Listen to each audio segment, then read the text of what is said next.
Hey, what's up, everybody? Welcome back to the internet where your cesspool is my jacuzzi. Let me move that real quick. I was having a little bit of a problem before we started the stream, so I don't know how to explain this very well, but my second story, the ceiling is at a slant down. So like here's my elbow is this wall here. It has a high ceiling. And then behind my computer, the ceiling is like down here. So what happened when I was about to start the stream was one of my lights fell over behind the desk. As you guys know, I have a new like situation with my setup. So I went to go pick it up. And then when I went to pick it up and I stood up, I like bonked my face against the against the ceiling. So I had a minor situation there, but we're all good now. We're all good now. Yeah. Thank you for the concern though. Special KL says, sorry guys, I badly want Blake to be in the wrong and guilty. You know what? I have not read this yet. I haven't listened to anyone talk about it much yet. I listened to Dave's podcast, so I've heard a little bit there, but I actively avoided other people's streams talking about this so that I could, go through it and react to it on my own. I'm going to read tonight the initial complaint, not the actual lawsuit, and I'm not going to read Justin's lawsuit against the New York Times, not tonight anyways. But the reason this kind of piqued my interest was I kind of saw a lot of the negative press that Blake Lively was getting, and this was like back in August, I want to say, maybe earlier than that. And it actually had nothing to do with the movie or the set dynamics at all whatsoever. What I was seeing was like her getting trashed in, articles and social media and stuff like that for things she said back in 2009, which really irritates me. And I'm going to explain why.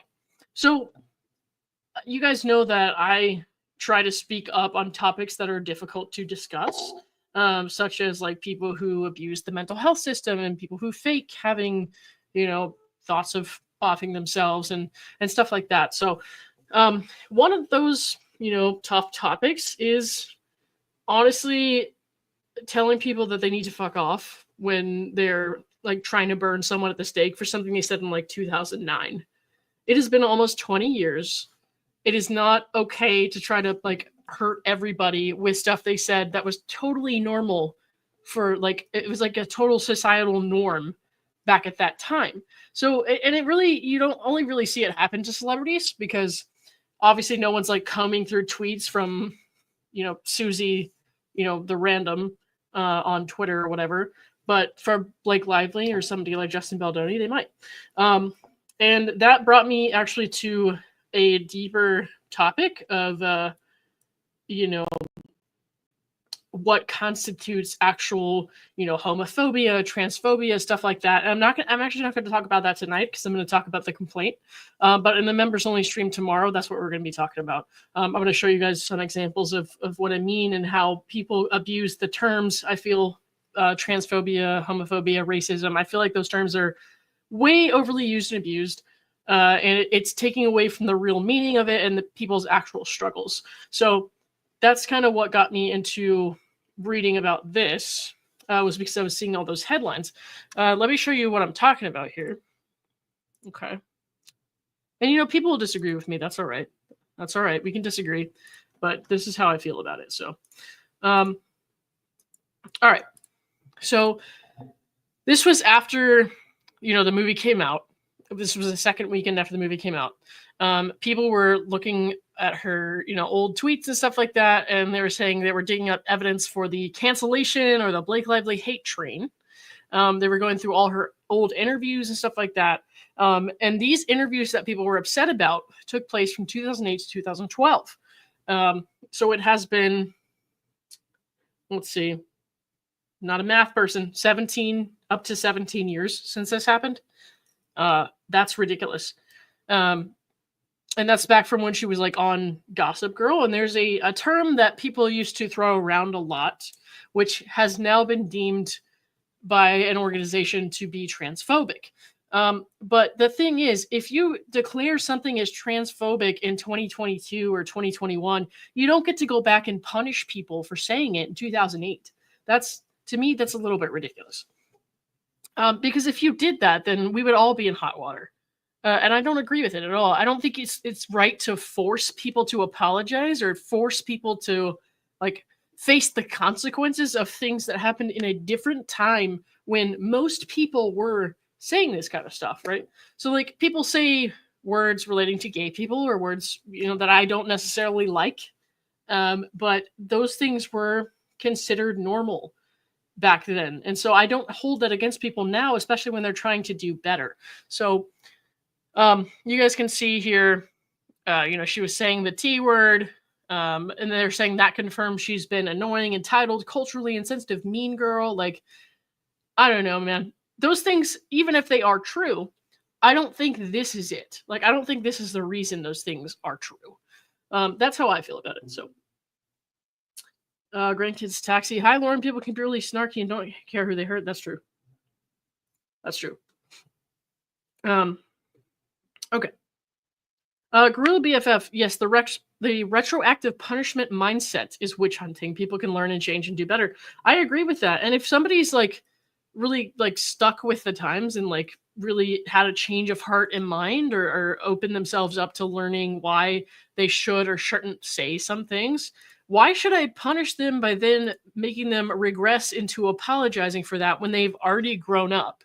So it's just, for me, it's just like, this is a little bit ridiculous. So that's the entire reason I didn't even watch this movie. And I probably will, but I haven't watched it. And that's the reason I even know about the movie, is because shit like this was coming out. And I'm like, what does this even have to do with anything? So Lively's possible new scandal involving her use of the transphobic slur comes after people shared images and quotes from those interviews. And like I'm saying, like a new scandal, but this happened 16 years ago. Like, come on. All right. So she said something like, I hope to have a few girls one day. If not girls, they better be. And then she said the T word. Because I have some amazing shoes and bags and stories that need to be appreciated. So honestly, dude, when I look at the way things are now, as a lesbian, like a woman-born woman lesbian, we're all kind of lumped into the same group as non-binary or trans women.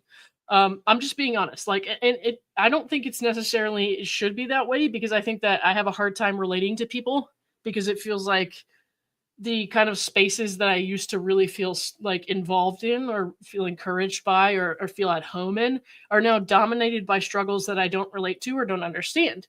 And I'm not saying those people shouldn't have a voice, because I absolutely love, getting to know these people, talking to them and everything. But like things that relate to me as a woman, like it's very difficult to kind of have to sit back and not really be able to talk about my problems, because it's like, oh, you don't really have these kinds of problems that we do, like a non-binary person or a trans person or whatever. Like, that sucks. Honestly, it sucks to feel like that in spaces that are supposed to be designed to like make us feel like we're with family or we're at home or whatever. And I used to be very involved in like LGBT groups. I was involved with some nonprofit organizations. I served on the board of one a while back, and I actually really enjoyed it. But things have changed so much since then. That organization that I was on the board of actually went under, unfortunately, just because the head actually took a job somewhere else, and we just couldn't keep it going. So, and I'm just thinking, like, it's really difficult, honestly, to be lumped together, like, with other people who have totally different experiences than me, and then to be like, to see other people like attacking like cis lesbian women for wanting their own space or like wanting to relate to people with their own experience and stuff like that, and saying like you're transphobic or whatever. It's like, no, that's not the case, dude.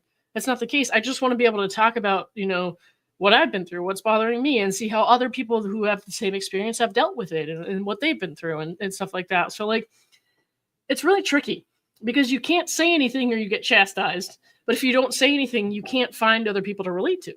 And so the reason this statement right here bothers me, like them saying that she's transphobic because of this statement, is if you're going to lump people together, like if you're going to lump all queer women, all non-binary people, all trans women together into one group, and then you're gonna like throw a fit because she says she wants, girls or trans girls, basically. Like, what's your problem? What's your problem? I don't understand. I mean, I guess it's just because of the word, but like I said, the word was very commonly used back then. So like that's bothering me. Anyways, that's my my little rant about that. Let's get into the complaint, shall we?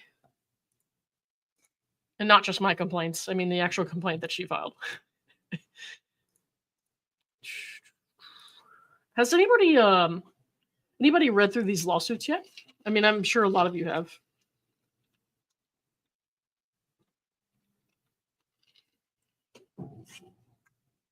Hey, Rob says, if you even stop and look at what's available to discuss openly today as compared to 10, 15, 20 years ago, it's evolved quite a bit. I agree. I totally agree. And I don't think it's okay to continuously shame, selectively shame people like Blake Lively. Whether you like Blake Lively or not doesn't really matter. I think it's not okay to selectively shame people for the words they used like 2 decades ago when you let it slide for other people. It doesn't matter. But no, when it comes down to it, if you don't like this person, if you don't like Blake Lively, and I'm not saying that I do, I don't really know much about Blake Lively except that she played what's her face on Gossip Girl, but like, oh, and she was in the Shark movie, but like even if you don't like her, or like saying that you don't like her and that's the reason she's transphobic for saying something 20 years ago versus like you're not calling somebody transphobic that you like for saying the T word or whatever 20 years ago, like that's fucked up. It's weaponizing language to try to like punish people who you don't necessarily agree with, or if you don't like somebody and you're selectively punishing them. I don't agree with it at all whatsoever. So Sarah Dawn, Lauren's smile melts me. Thank you very much. It would not have though. About 10 minutes ago when my nose was bleeding. So yeah. All right. And I'm not going to read this word for word, obviously, because it's like 90 some pages, and that's just nutty. Or 80 pages, sorry. This is the initial complaint. Okay. Hopefully that's big enough for you guys to read. If it's not, let me know now. Or forever hold your peace or whatever.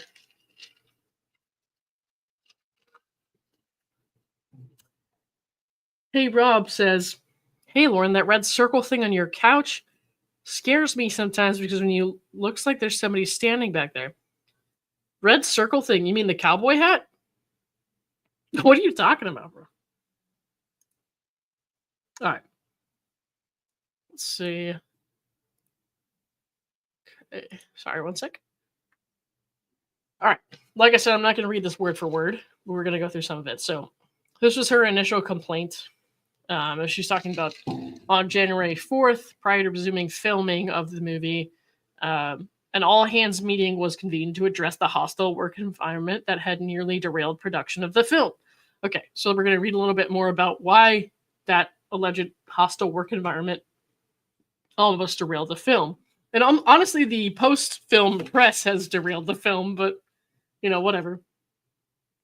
As discussed in detail below, Ms. Lively was forced to address concerns about Mr. Baldoni and Mr. Heath's misconduct with them directly, and began doing so months before filming began. Wait, what?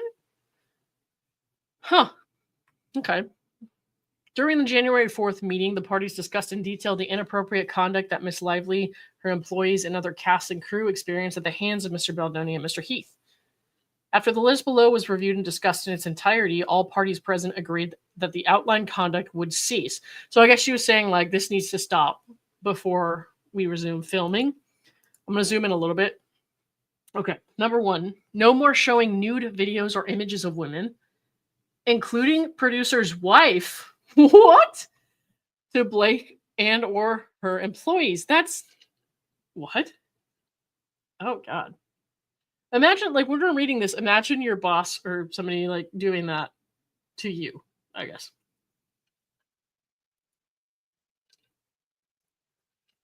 Hold on. Look behind you. It's a shiny red thing. That thing against the wall right there, that's a cowboy hat. Yep. Cowboy hat gives you the creeps. What's wrong with you guys? All right. Okay. Number 2. No more mention of Mr. Baldoni's or Mr. Heath's previous pornography addiction or Blake's lack of pornography consumption to Blake or other crew members. Why would you even be talking about that? Is that like something you would brag about to people on set? I don't get it. Why is that even a thing? 3. No more discussions to Blake and or her employees about personal experiences with sex, including as it relates to spouses or others. Well, that's definitely a no-no. Anybody in any job probably knows that. You don't just start talking to your coworkers, about your conquests. You know what I mean? It's just like, even if you're like cool with somebody, if that person gets mad at you one day, turns around and tells HR, you're fucked. So just don't do that. All right. Number 4, no more mention to Blake or her employees of personal times that physical consent was not given in sexual acts as either the abuser or the abused. My God. 5, no more descriptions of their own genitalia. Ew. 6, no more jokes or disparaging comments to be made to Blake and or her employees about HR complaints Wayfarer has already received on set, or about missing the HR meeting. Wait, were they joking about her missing the HR meeting or what? Like, what's going on there? All right, 7. No more inquiries by Mr. Baldoni to Blake's trainer. Whoa, that's weird. Without her knowledge or consent to disclose her weight. Jesus.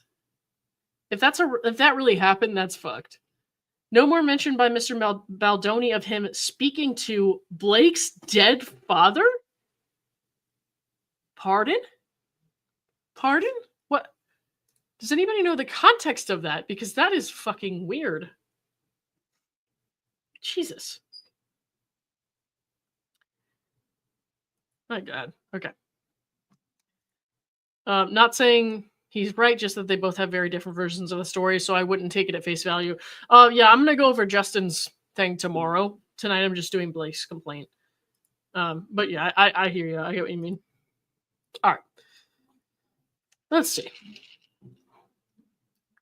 No more pressing by Mr. Baldoni for Blake to disclose her religious beliefs or unsolicited sharing of his. I mean, I can see why that's something that could be easily twisted. So, I don't know. People are sensitive about very small things sometimes relating to certain subjects, like religion especially, because they might have like a heightened sensitivity due to something that happened when they were younger or just how they feel about it in general. Like, I don't know. That to me feels like something that could have been misconstrued. But like I said, I don't know the context. So we are going to read Justin's lawsuit tomorrow. So, all right. 10, if Blake and or her infant is exposed to COVID again, Blake must be provided with immediate notice as soon as Wayfarer or any other producers become aware of such exposure without her needing to uncover days later herself. That's fair. That's definitely fair. Okay. 11, an intimacy coordinator must be present at all times when Blake is on set in scenes with Mr. Baldoni. That, again, also fair. Why would they not have been there? Okay. 12, no more personal, physical touching of, or sexual comments by Mr. Baldoni or Mr. Heath to be tolerated by Blake and or any of her employees, as well as any female cast or crew without their express consent. Okay. No more improvising of kissing. All intimate touch must be choreographed in advance with Blake and an intimacy coordinator. No biting or sucking of lip without Blake's consent. Ew, did that happen just like randomly? Like, and all intimate on-camera touch and conversations must be in character, not spoken from Mr. Baldoni to Blake personally. Oh, that's weird. That's weird. I mean, not that those things are weird if you're like in a normal couple, but just like if you're acting and somebody starts like getting way too into it like that, that's creepy. I don't like that. Okay. Number 14, Blake to have a representative on set at all times and with a monitor during scenes involving nudity, sexual activity, or violence with Mr. Baldoni. Okay, fair. 15. All actors participating with Blake in intimate scenes involving her being in any state of nudity or simulated nudity must be classified as active working actors, not friends of the director or producers, and must be pre-approved by Blake. So was there somebody who was not working on the film around when she was doing her scenes? Like, that's... Yeesh. Okay. All right. Sunshine says the weight thing was supposedly about him having a back problem and he has to pick her up in the movie. That's what I heard anyways, but waiting to hear all the info. Okay.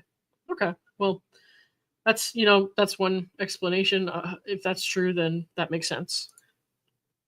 All right. What bothers me about the intimacy coordinator is that she declined meeting with the coordinator. Oh shit. When did that happen? I'm going into this thing blind, so I haven't seen a lot of that yet. So if you have a link to that or something, or just like tell me where you heard it, I would love to read more about that. But yeah. Okay. Right.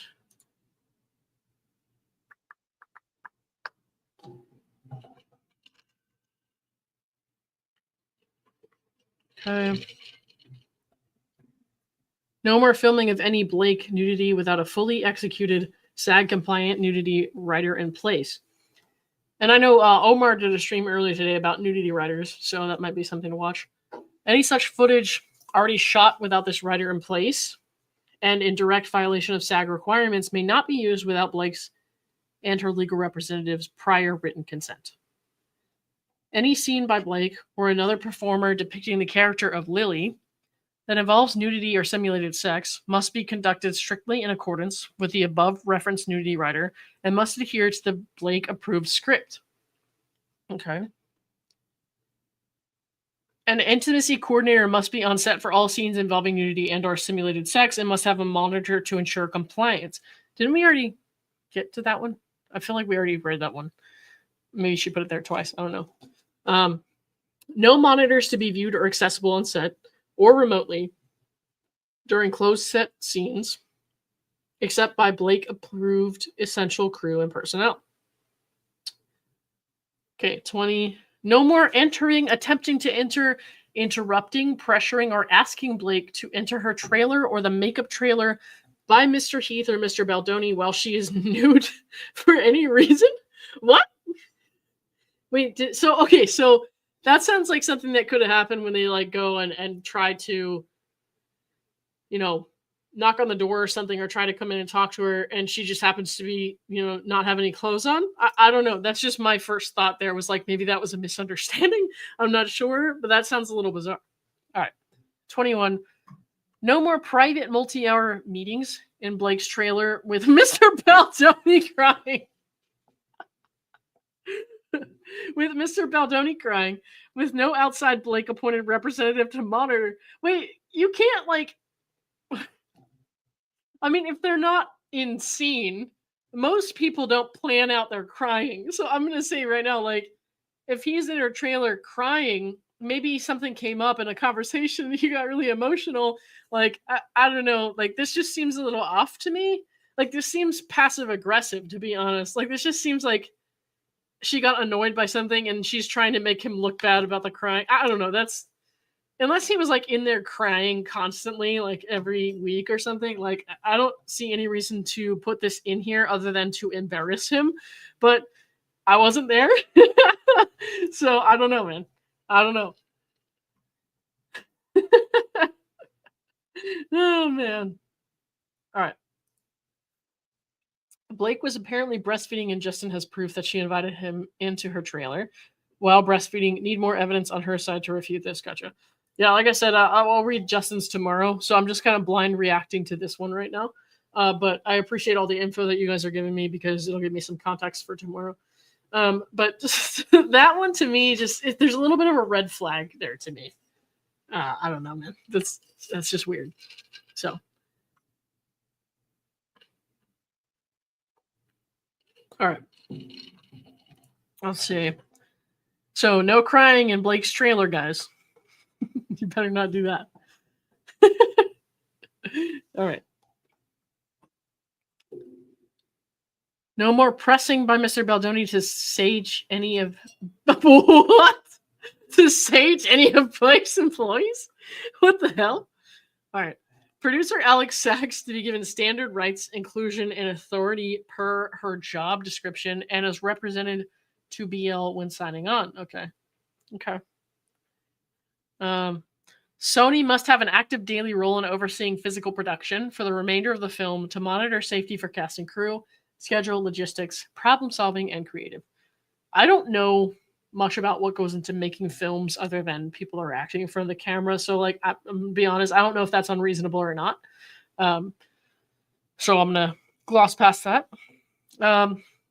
Engagement of an experienced producer to supervise the safety of the cast and crew. All right. Engagement of a Blake-approved A-list stunt double to perform Lily in scenes with Mr. Baldoni involving rape and or violence. Okay. Blake to perform only close-up work or work from a Blake pre-approved shot list in scenes with Mr. Baldoni involving sexual violence. Okay. 27. No more adding of sex scenes, oral sex, or on-camera climaxing by Blake outside the scope of the script Blake approved when signing onto the project. Okay. 28. No more asking or pressuring Blake to cross physical picket lines. What are the physical picket lines? Does anybody know? What is a physical picket? What? Huh. Sarah Dawn says, smash the like button. Thank you, Sarah. I would appreciate that very much if you guys could smash the like button. So, 1 second. There we go. Okay.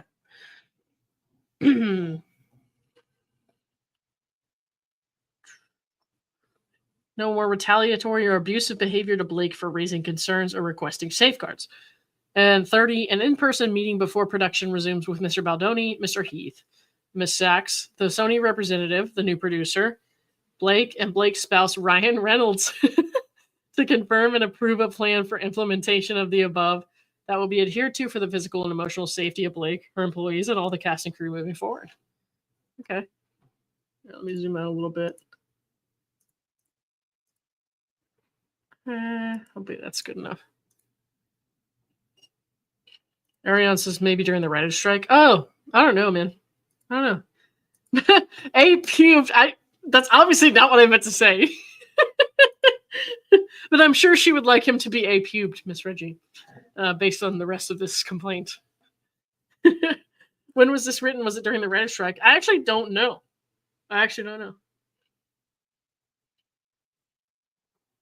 Okay. Joining us says that's why there was a gap in these parameters set up before filming resumed. Okay. That makes sense to me. All right. This meeting was an essential step in a process the parties had agreed to several months before to allow the cast and crew to safely resume production of the film. Right. We'll skim through some of this.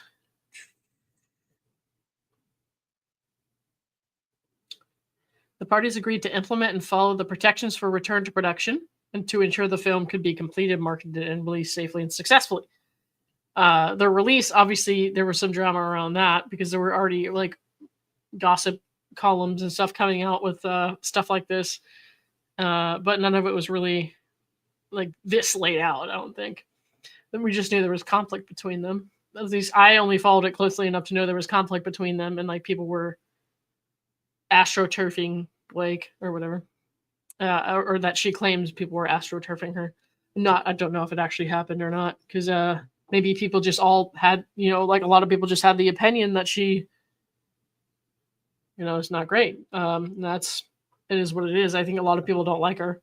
I am aggressively neutral at this point. So, all right. Let's see. Leading up to and in connection with the release of the film during the summer of 2024, Miss Lively and fellow cast members promoted the film in accordance with the marketing plan created and delivered by the film's distributor, Sony, which is summarized in the talking points attached here to as Exhibit C. Okay. In the days leading up to the film's release, Mr. Baldoni abruptly pivoted away from the film's marketing plan and the types of publicity activities publicity activities in which he had previously participated. What the public did not know was that Mr. Baldoni and his team did so in an effort to explain why many of the film's cast and crew had unfollowed Mr. Baldoni on social media and were not appearing with him in public. To that end, he and his team used domestic violence survivor content to protect his public image, as described in further detail below. Okay. Oops. Let me click on that real quick. The Swifties love Blake. Is Blake friends with Taylor Swift? Is that it? I have no idea what any of this means or what it's about, so let's dive in. Hey, man. Hey, that's just how I roll. I mean, we all start somewhere, right? We all start from rock bottom, and that's kind of where I enter these subjects. The difference is, like, I present myself on YouTube as somebody who doesn't know this shit instead of, like, doing a bunch of research ahead of time. Why? Because I just don't have the time with my full-time job and 2 part-time jobs to do my research ahead of time. So, you know, I just sit here and read this and share my thoughts with you guys, and hopefully it's all good. But I don't have any insider information for sure. For sure. Okay. I'm still on pain meds due to my shoulder surgery. I don't know what the hell I meant by that. Oh, Rob, I'm sorry. I hope you're feeling better. All right. What the public also did not know was that this was the beginning of a multi-tiered plan that Mr. Baldoni and his team described as social manipulation designed to destroy Miss Lively's reputation. That plan was backed by virtually unlimited resources. Wayfarer's co-founder and leading financier is multi-billionaire Steve Sarowitz. I don't know if I pronounced that right. Sarowitz, who divulged at the film's New York premiere on August 6th that he was prepared to spend $100 million to ruin the lives of Miss Lively and her What? Who did he divulge that to? With that backing, Mr. Baldoni and his Wayfarer associates embarked on a sophisticated press and digital plan in retaliation for Miss Lively exercising her legally protected right to speak up about their misconduct on a set, with the additional objective of intimidating her and anyone else from revealing in public what actually occurred. What the fuck? Okay. Okay. I know there's a whole thing with the publicist, and there's another lawsuit relating to that. So I'm not going to get too much into that right now. Okay.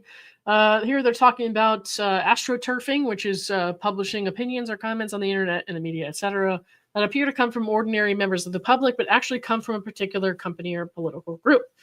So we know, like, what astroturfing is from the Laura Owens thing, right? So, like, this weird random website that came out of nowhere writing a positive article about Laura was actually entirely wrong, and, like, it seems to have written, like, fake articles about things for press reasons or, you know, click reasons or whatever.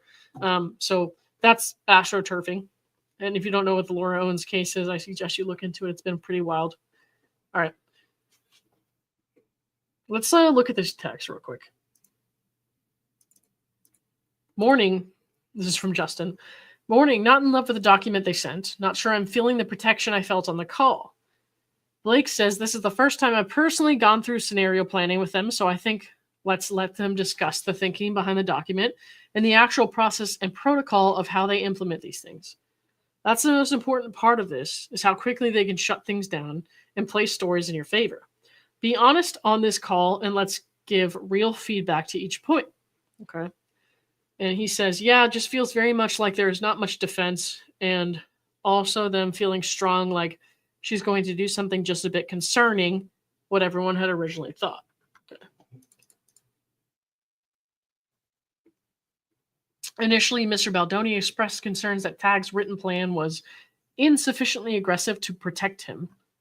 Writing to Mr. Heath and Ms. Abel, he said he was not in love with the documentary they sent, or the document, not documentary, sorry. Not sure I'm feeling the protection I felt on the call with Ms. Nathan and her colleagues.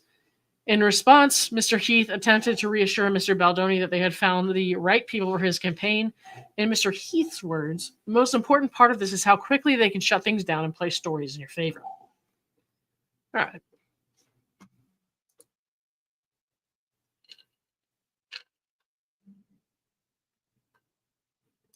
Why was RR so involved when he was not a paid crew member or had any assigned role in making the movie? I don't know anything about his involvement at all whatsoever. I know that he's Blake's husband, and I know I like Deadpool, but that's about all I know about the guy. So I don't know anything about. Yeah. BS says Lauren, wait till you read the other suit. The word tag comes up. I did see tag mentioned somewhere in here actually, but I'm gonna skim over that part. So, all right. Okay. Later that day, Ms. Abel and Miss Nathan exchanged the following text messages expressing that Mr. Baldoni wants to feel like Miss Lively can be buried. Ms. Abel and Miss Nathan agreed that of course they would do just that, but could not say so in writing. We can't write it down to him. We can't write we will destroy her. Imagine if a document saying all the things that he wants ends up in the wrong hands. Okay. And then these are the texts kind of outlining what happened there. Imagine if a document saying all the things that he wants ends up in the wrong hands. Okay. Ms. Nathan followed this by assuring Ms. Abel, you know we can bury anyone, but I can't write that to him. Yikes, bro. That's not a good look. All right. A few days later on August 5th, Mr. Baldoni set the narrative for the social media campaign, sending Ms. Abel a screenshot of a thread on X that accused another female celebrity of bullying women. Mr. Baldoni stated, this is what we would need. Who is that? Hold on, maybe zoom in. Who is that? I recognize her, but I don't. Oh, Hailey Bieber! Oh my god. You gotta be kidding me. This is what we need. Yes, I literally just spoke to Melissa about this on the break about what we discussed. Focus on Reddit, TikTok, IG. Oh, Jesus Christ. That's so awkward.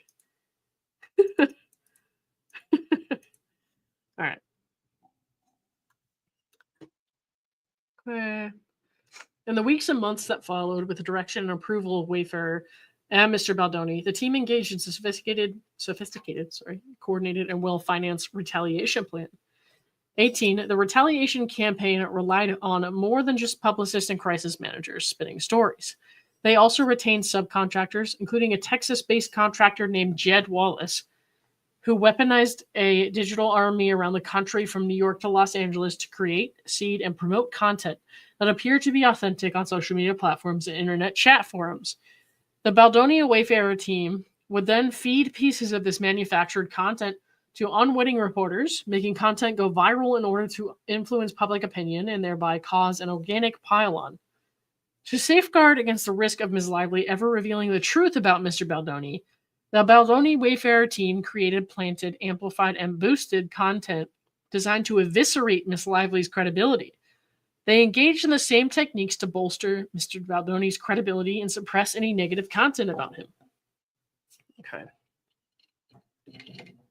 On August 10th, the day after release of the film, Ms. Nathan's team reported that they had started to see shift on social due largely to Jed and his team's efforts to shift the narrative against Ms. Lively. Okay. Sorry, I'm trying to catch up on the comments here. Smear campaign in the works. I mean, that's kind of what they're getting at, yeah. Crazy. Okay.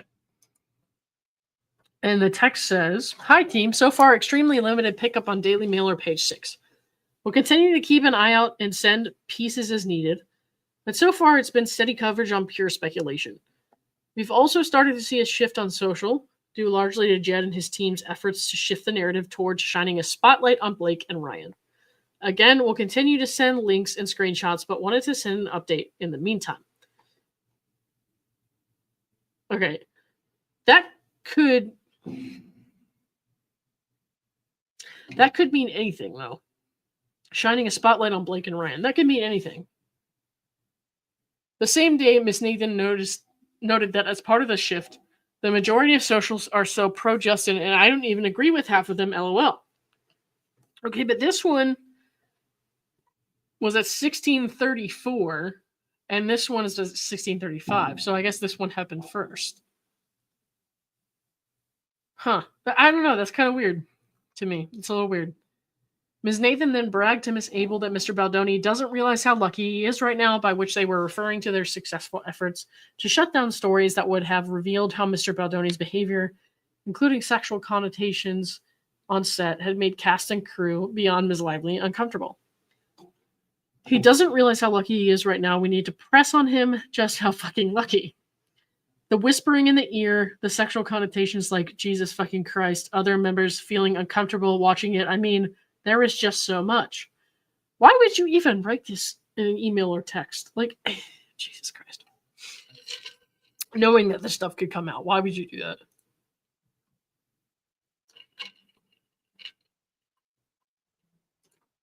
Bored mama. She had to know the real text would come out. This seems really reckless. No. Dude, that's what I'm saying. Like, this doesn't make any sense to me. All right.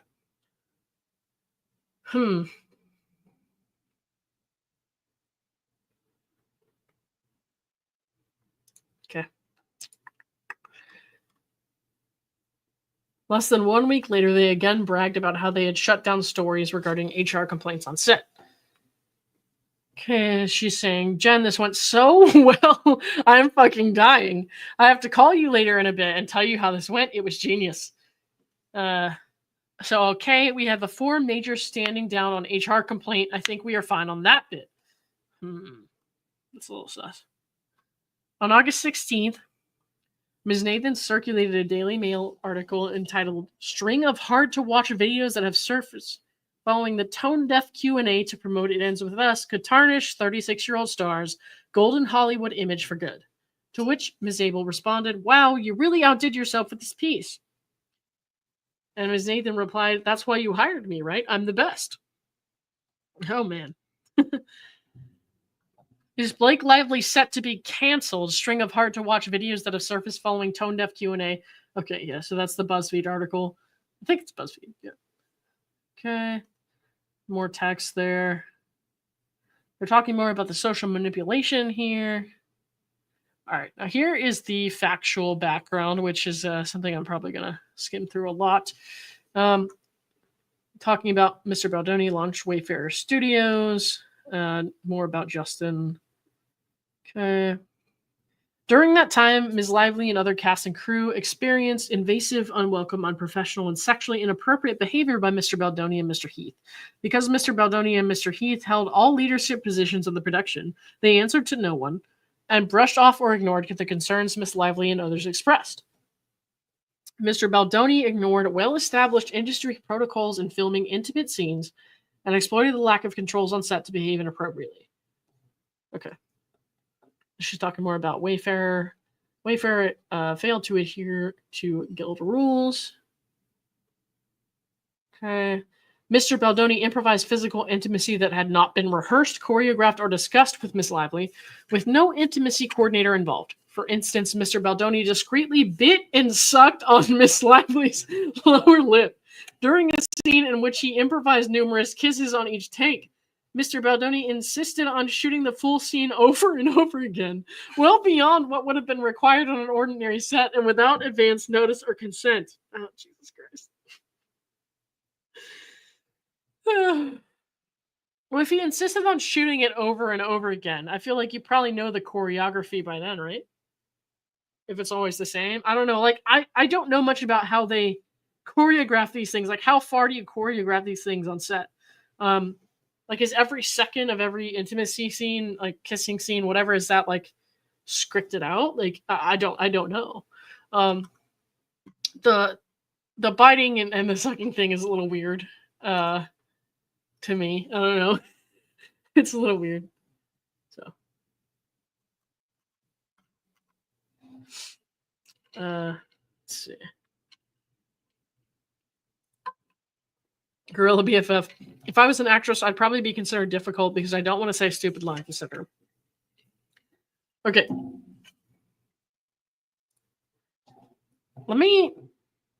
Okay. This is kind of random scenario here. If anyone in the comments wants to answer. Say you were Blake in this situation, and Justin is someone you really, really don't like. Like, think of some nasty person from your high school class or something. and you're getting paid a butt ton to be in this movie. But Mr. High School Letdown over there is like biting your lip and stuff during the love scenes. And like you can't do you can't do anything about it. Is it enough? Like, would you do it? If you were making at least 7 figures for this movie, would you let Mr. High School Reject bite your lips? Like, I want to know how many people would do that and how many people are like, nah, that's too far. Oh, man. Okay. Let's see. On another occasion, Mr. Baldoni and Ms. Lively were filming a slow dance scene for a montage in which no sound was recorded. Mr. Baldoni chose to let the camera roll and have them perform the scene, but did not act in character as Ryle. What?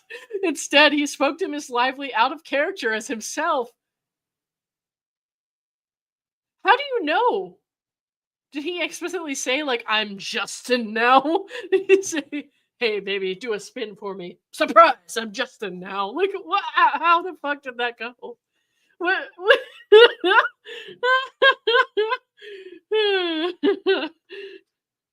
My God, dude. Hellcat80 says, you have to stick to the script. My uncle was an actor, and going off script with any kind of kissing or sex scene is a huge no. Okay. So when they're doing like a kissing scene or something, so they like script out every kiss? Like, how does that? What'd your uncle say about that? Like, how did that work? Also, was your uncle in anything that I would have seen? If he's a porn actor, then probably not. But what kind of stuff did your uncle do? All right. Okay, let's see. Amy Lynn says, depends on the cast and crew. I don't know. The cast and crew are strangers, Amy Lynn. The cast and crew are strangers. You're getting paid 7 figures, but Mr. Creepy High School Reject is your co-star, and he's like nibbling on your lips. Are you gonna do it or no? Amy Bonner, now you have me wondering if porn is scripted too. Oh man. Okay. Mr. Baldoni chose to let the camera roll and have them perform the scene, but did not act in character as Ryle. Instead, he spoke to Miss Lively out of character as himself. At one point, he leaned forward and slowly dragged his lips from her ear and down her neck. I can't. It smells so good. How do you even... It smells so good. I don't even know how that would go. That's like the least erotic thing. I don't know. None of this was remotely in character or based on any dialogue in the script. What the fuck? And nothing needed to be said because, again, there was no sound. Oh, what a freak. Mr. Baldoni was caressing. I know it's supposed to say Ms. Lively, but it says Mr. Lively. So now I'm thinking about Justin Baldoni caressing Ryan Reynolds with his mouth.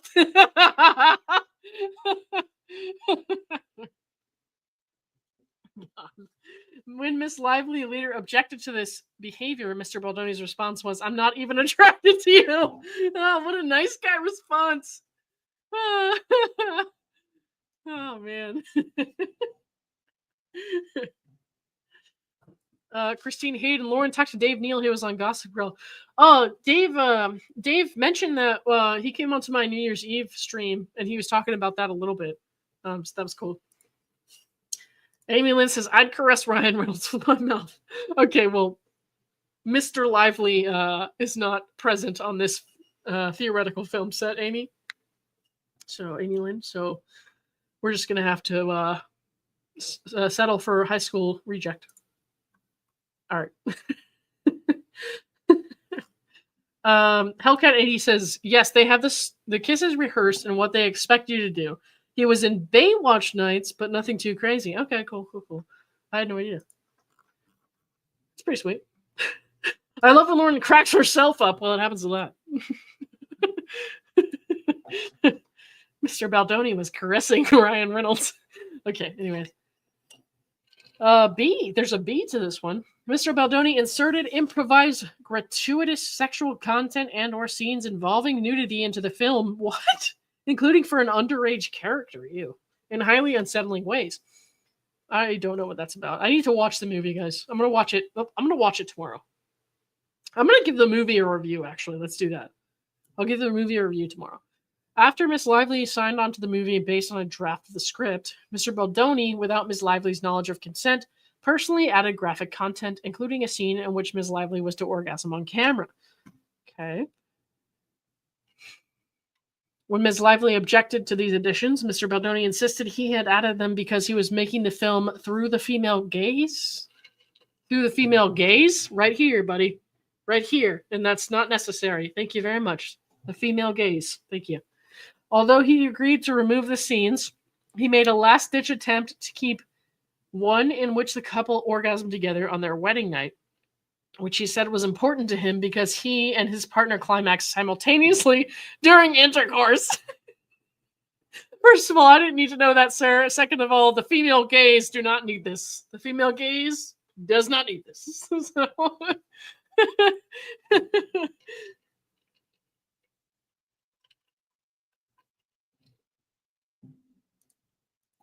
Amy Lynn. The cast of Outer Banks talks about how they ad-lib a bunch, but they discuss ahead of time things like can I touch you or hold your hand, etc. Okay. I haven't seen that yet, but I will. Natalie, the female gaze. She gets it. Okay. All right. Okay.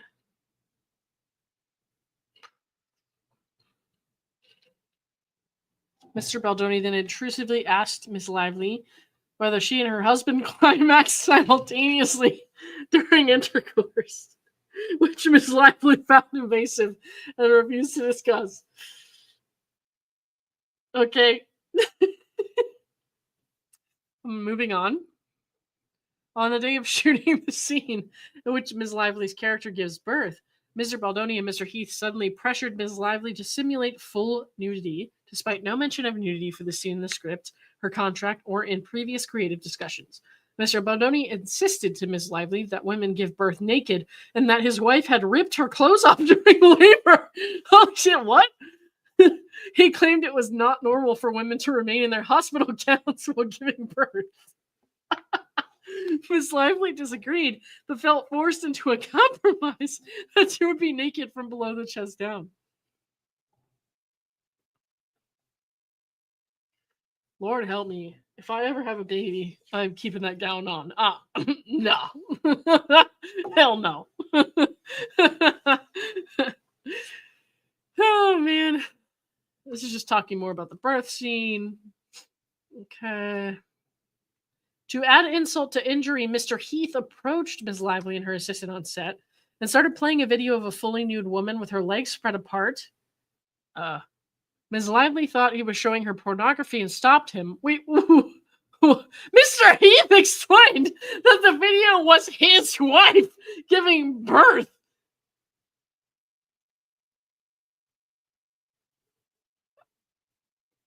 Oh.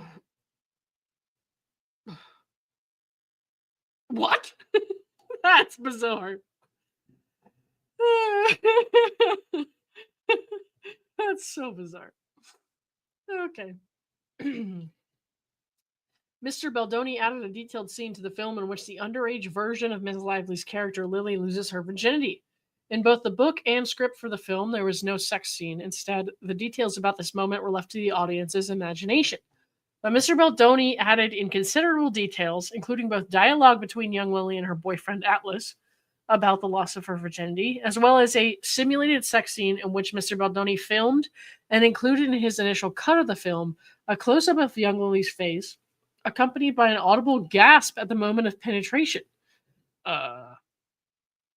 Ms. Lively was informed that when this scene was shot, after Mr. Baldoni called cut, he walked over to the actors and said, I know I'm not supposed to say this, but that was hot. And did you two practice this before? Okay, well, this sounds like secondhand information. I'm not sure how much weight to put on that. No. During a car ride with Ms. Lively, her assistant and driver, Mr. Baldoni claimed to Ms. Lively that he had been sexually abused by a former girlfriend, which he has since shared publicly. Okay. Caused him to re-examine his past. He then said, "Did I always ask for consent? No. Did I always listen when they said no? No." I don't know. This feels, to me, this especially is like, don't say that unless you can back it up. So unless he said that in writing or something, I'm not going to buy it. Totally. No. Unless there's any reason to believe he ever raped anyone or anything like that. I'm not going to take that at face value. It's not going to happen. That's just not right. No matter who you agree with. Because people, I feel like we got into this space of like believe all accusers, basically, right? But unfortunately, the innocent victims of people who are, falsely accusing them have fallen to the wayside, and they've been buried in a mountain of debt trying to defend themselves in the legal system and stuff like that. And it's just nasty how people abuse the system that way. So I'm not going to put much weight on that at all, unless there's any sort of evidence that it actually happened. So, okay. Don't care about that. Mr. Baldoni engaged in other behaviors that were shocking and emotionally distressing. For example, he claimed he could speak to the dead. Were they doing peyote or something? And on several occasions told her that he had spoken to her dead father. Were you guys both high? What's happening here? Wait, I'm so late to the story. He essayed her. I don't think so. I don't think so. It doesn't sound like he ever really did that to her. I mean, there's some accusations that he was inappropriate in the making of the scenes, but I don't know. I don't know. She says it was sexual harassment. Let's put it that way. He's accused of sexual harassment. So yeah, I don't think that she has actually accused him of assault necessarily, but we'll see. Yes, this was insane that all this is in the complaint. When you read his lawsuit, it sheds different light on what happened.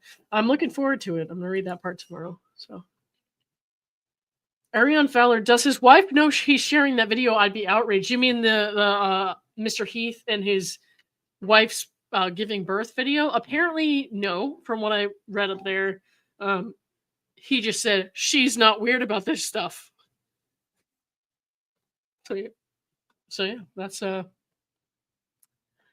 I don't know, man. I'd be pretty weirded out by that, but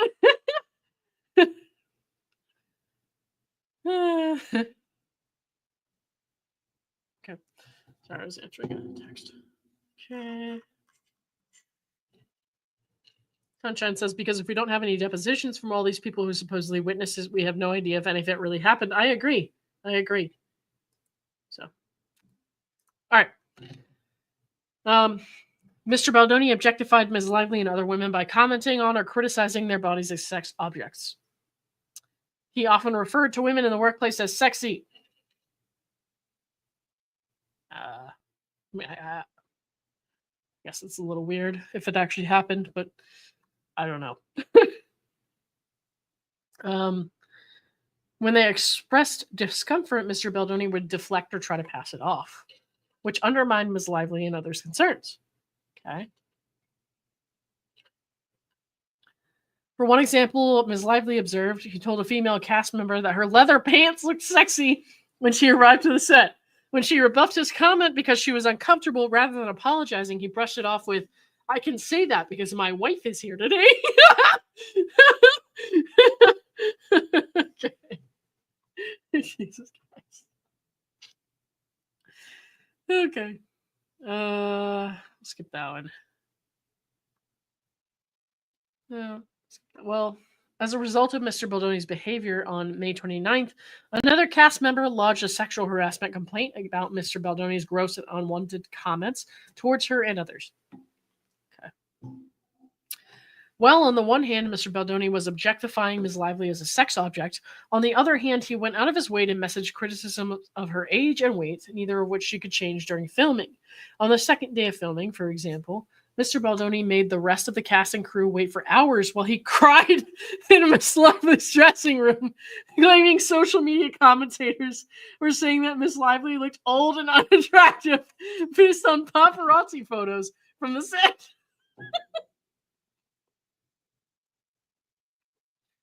If she's old and unattractive, what the fuck are the rest of us, dude?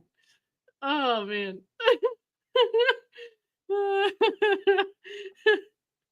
That's so stupid. His lengthy outburst caused a delay in shooting, forcing an emotional scene to be shot haphazardly. My God.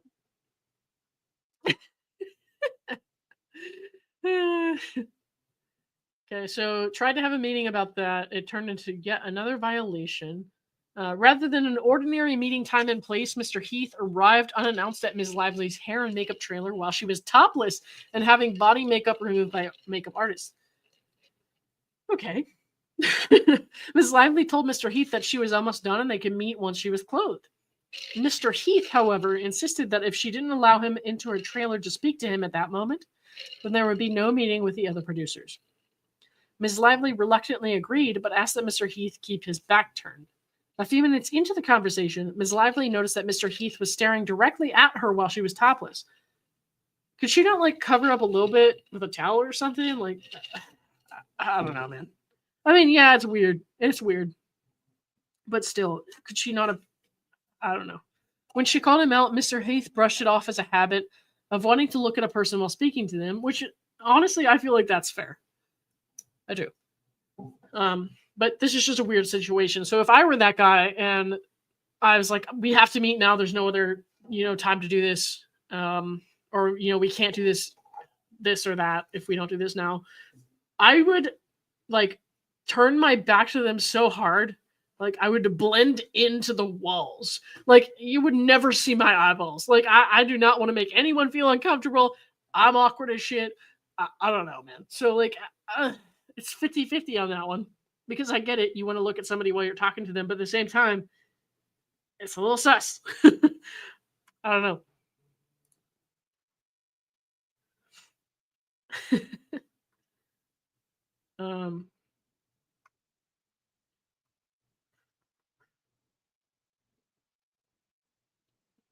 No one blinked an eye at such comments back in the day. That's definitely true. Definitely true.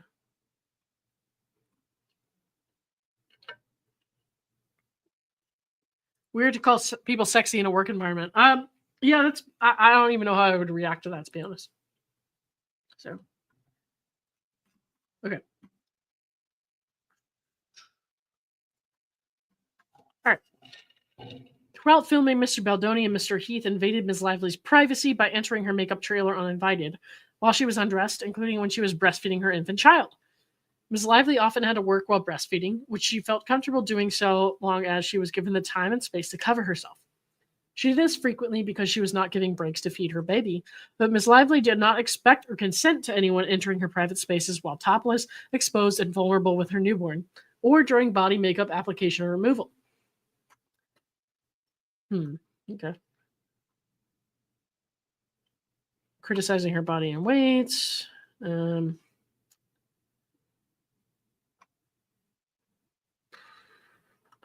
Okay, so she got strep throat. He offered her a gift to connect with an expert. He had a retainer to help her with the sickness, but then apparently it was actually a weight loss specialist, so he was like kind of fooling her. Don't know if that's real or not. Failed to implement COVID protocols. Okay.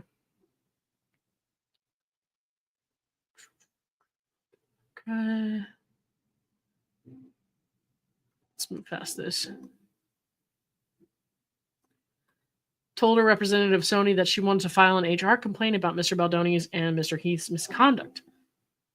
Right. The Sony representative said they were not empowered to control Mr. Baldoni or Mr. Heath's behavior on set. Okay, and concerns must be raised with Wayfarer. Wayfarer, Mr. Baldoni, and Mr. Heath received or were aware of a number of HR grievances regarding their conduct.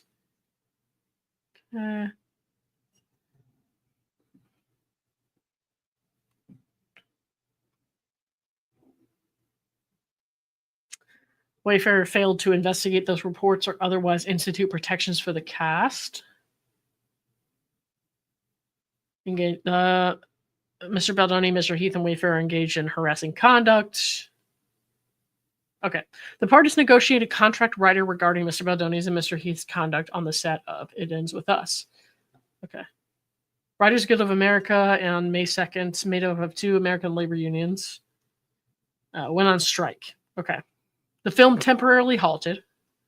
While the strike was underway, the American Actors Union, known as SAG-AFTRA, a labor union, began to strike. The strike ended on September 27, 2023. And the SAG-AFTRA strike ended on November 9th. Okay, before returning to production, Ms. Lively attempted to address and resolve the problems on set. On November 9th, they provided Wayfarer's attorney with a document entitled Protections for Return to Production, attached here to as Exhibit A. I think that might be what we read before. So we'll skim over this then.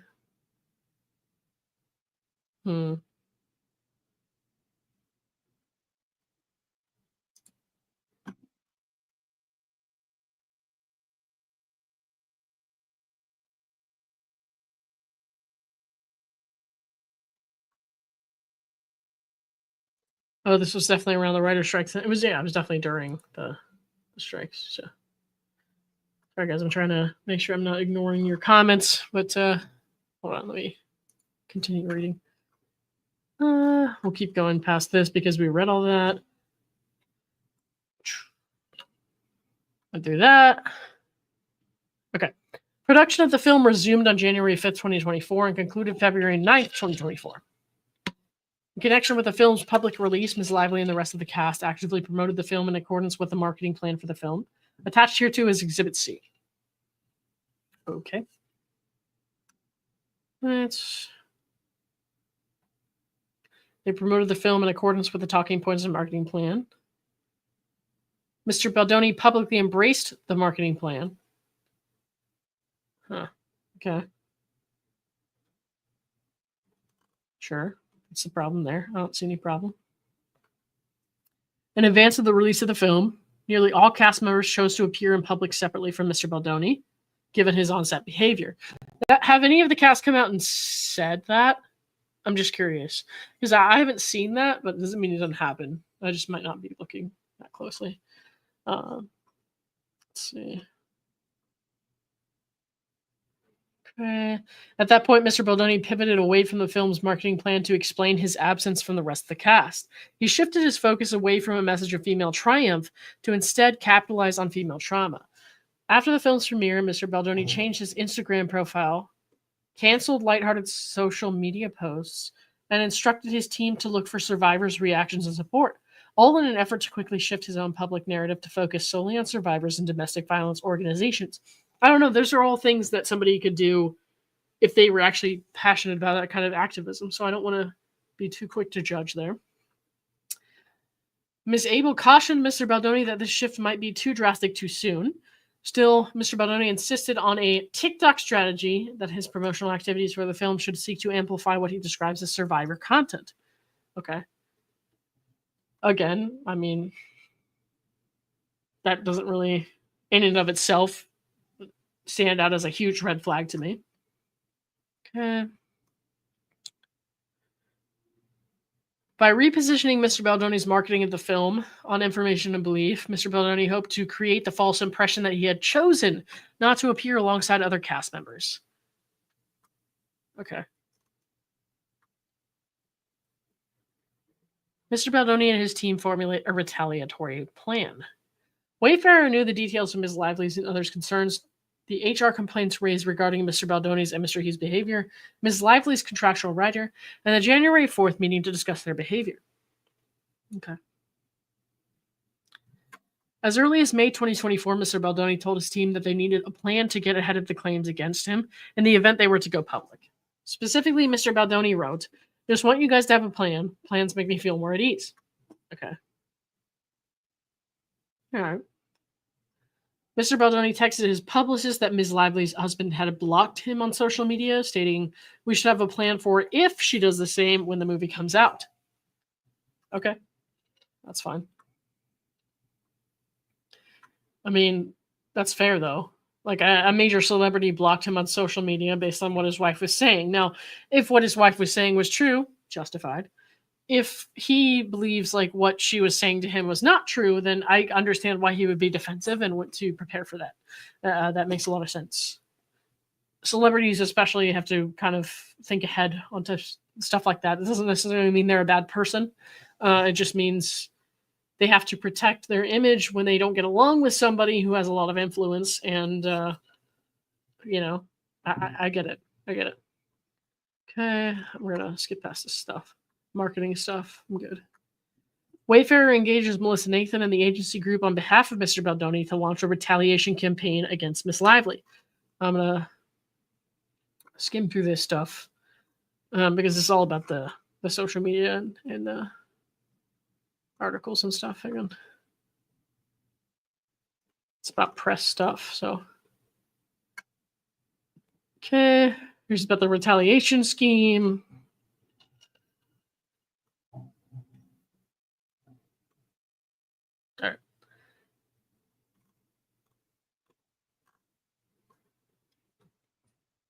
The same day, Ms. Abel corresponded with TAG personnel regarding her discussion with Ms. Nathan regarding social manipulation, which she described as distinct from social media mitigation and proactive fan posting to counter the narrative. Okay.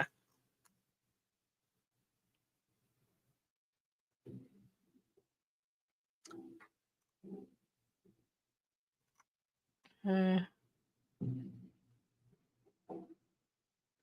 August 9th, Ms. Nathan indicated Ms. Abel that she was on the phone with her sister, Sarah Nathan, a journalist at the New York Post and contributor at Page 6, and remarked that Mr. Baldoni's religion should be taken out from media coverage. She went on to state, and mostly the Sikh misogynistic. Okay, sure. Okay.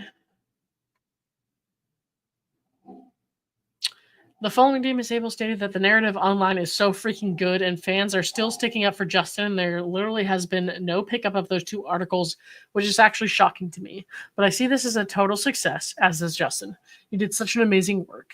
So did you? Ms. Nathan responded. Okay. I mean, again, that in and of itself doesn't really seem like a campaign to me, but I am, skimming past some of this. So, skip that.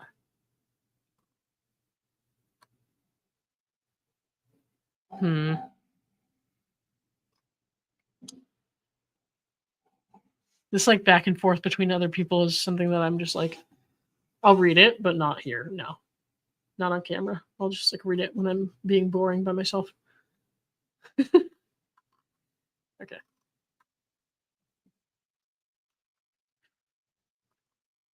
So I'm skipping past a lot of this media stuff.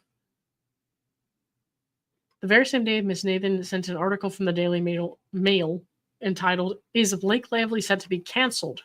String of hard-to-watch videos that have surfaced following tone-deaf Q&A to promote It Ends With Us could tarnish 36-year-old stars' golden Hollywood image for good." We saw that mentioned up above. So Ms. Abel stated, "You really outdid yourself with this piece." And Ms. Nathan's responded, "That's why you hired me, right? I'm the best."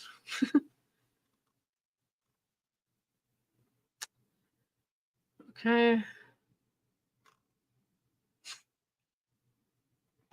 Mr. Baldoni retaliated because HR complaints regarding his behavior threatened his feminist brand.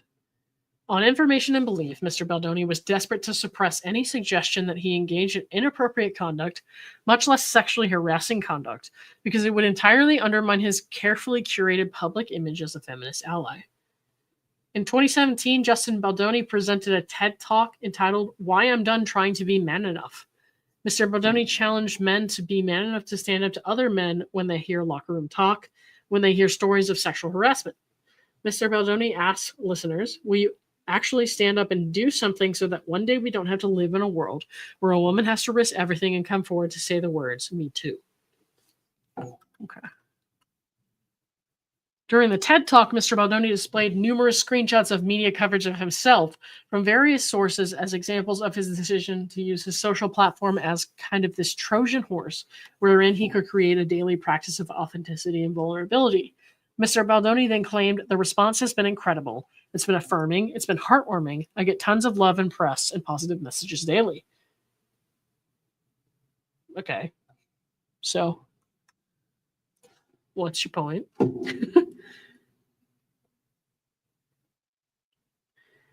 Damn. Y'all are having shoulder problems, back problems. I hope everyone's doing okay. Okay. Sorry, that was from my mom. I just had to check real quick. Around the same time that TED Talk, Mr. Baldoni announced the launch of a male talk show through his media company, Wayfarer, called Man Enough. Through that show, Mr. Baldoni sought to have public conversations on camera that he had never seen men have. Okay. I don't really see what this has to do with the complaint, to be honest. Okay. I guess it's supposed to, portray the feminist image she's trying to present. I don't know. It could just be who he is. You know what I mean? So I don't know. It's kind of dumb to me. I'm going to skip through this stuff. Ms. Lively, her family, and her businesses have suffered and have been substantially harmed by the Wayfarer party's conduct. Ms. Lively and her team became aware of an increase in negative media articles and social media coverage about her.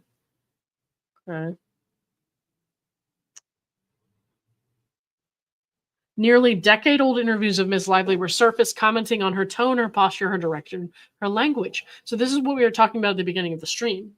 Like the stuff that came up years and years and years ago when everybody was doing or saying the same stuff. So. Okay. On information and belief, the Wayfarer team seeded social media content into publications with small audiences and lacks editorial standards, and then fed those posts and or articles to publications like Page 6, Newsweek, NY Post, TMZ, and BuzzFeed. These publications have larger audiences and greater reach, which significantly amplified the negative sentiment toward Miss Lively.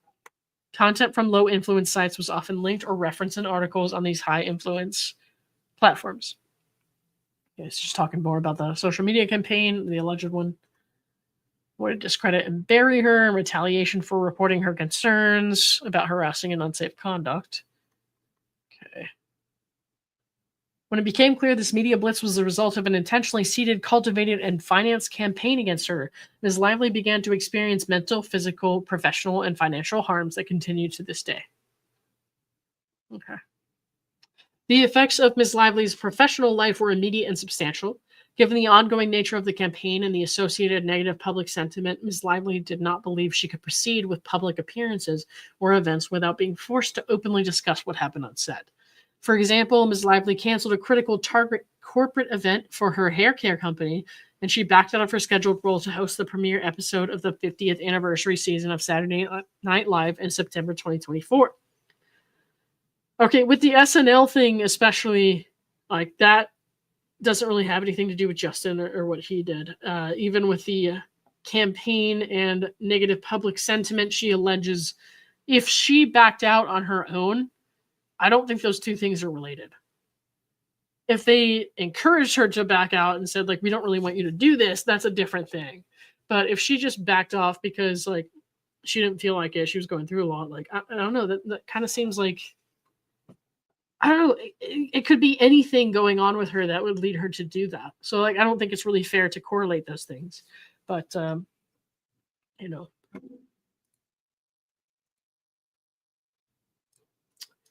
Karen Carson, thank you for the 5. Maybe Dingus will take Baldoni on as a client and Elo can get pregnant with his twins. God damn it. All right. Let's try to skim through the rest of this. So this is talking more about the alleged media campaign.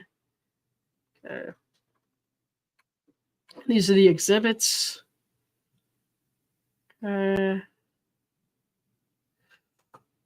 Dear Amin and Joseph, and this is an email, with a tentative resolution of the SAG after strike, we are writing to address how to handle a return to the set if it ends with us. It's no surprise to the film's producers that the experience of shooting the film has been deeply concerning on many levels. The complaints of our clients and others have been repeatedly conveyed as well as and well documented throughout the pre-production and photography. Okay. Protections for return to production. We read this in the beginning, I'm pretty sure. Exhibit B. This is also what we read in the beginning, so I'm not going to go over that again. Here's the nudity rider. I guess it doesn't really show that, does it? No, but it was attached. Okay. Okay, it ends with us. And this is the... I don't know, this is like a description of the movie here. And then here it says what to avoid. Focus more on Lily's strength and resilience as opposed to describing the film as a story about domestic violence. Empowerment is not just about standing up to adversity, but also having the power to overcome within oneself and grow from it, and developing agency to shape the future. I really need to watch the movie. I'm going to do that tomorrow. Okay. Only if asked. Any questions about the story not being an authentic representation of domestic violence? Any questions about the lack of diversity in the cast? Okay. Exhibit D, scenario planning. All right.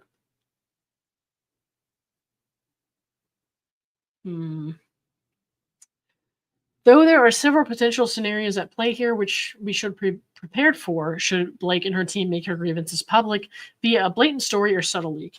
Given she was made to compromise with the premiere, we feel she will move forward with doing so. Our recommendation is to get ahead of this narrative, owning any misconceptions and addressing them head on. Ultimately, we need to be ready to take the air out of any story that does arise, as well as commentary and or background narrative Blake and her team put together, without being the louder antagonizer. The tag team will continue to media monitor, flag, and respond to any media proactively reaching out / reporting on the issue, and will send regular reports on existing chatter that may arise. Additionally, our team's digital experts will continue to monitor and flag any online content related to the crisis and or mitigate its false narratives began in the digital space. Okay. Honestly, I don't really see anything wrong with this here. And I'm just skimming, but still, it's like a PR. To me, it looks like a PR strategy, which is not really problematic if they are, at odds and his reputation is at stake. I don't really see a problem here. I don't know, man. To me, that's just like kind of normal. But hey, what do I know? Sunshine says, I maintain if there wasn't material out there to make her look bad, there wouldn't be a way to make her look bad. She does come off nasty, whether or not that's accurate. I don't know. That's how it reads. Yeah, I can see that. Trying to read some of your comments here. Teresa asks, we need all the text in chronological order and all the video and audio from every interaction to really know. Impossible. My take. I wouldn't want to work with them or in the scummy industry. Yeah, no, definitely not. So, Teresa, I should not look for your debut in an upcoming movie. I take it.